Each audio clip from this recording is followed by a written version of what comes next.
Paulo Avellino, na booking. Usap-usapan ngayon online ang aktor matapos kumalat ang ilang larawan na tila nagpapatunay na sinusundo pala niya si Kim Chiu pagkatapos ng showtime. Sa ilang photos na nag-viral sa social media, makikita si Kim kasama si Derek Loren Jogi sa isang eksena. Pero ang mas nakakakilig, sa isa pang larawan, makikitang kasama na rin si Paulo at kapansin-pansin na suot pa rin ni Derek Loren ang parehong outfit, patunay na parehong araw lang ito kuha.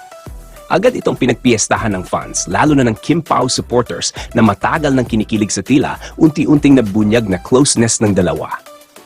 Grabe, kung totoo nga na sinusundo siya, ibang level na to, sabi ng isang fan.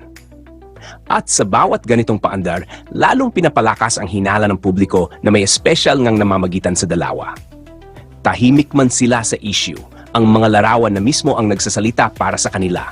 At para sa fans, sapat na ang ganitong mga patunay para kiligin at umasa na baka nga totoo na ang Kim Pao love story.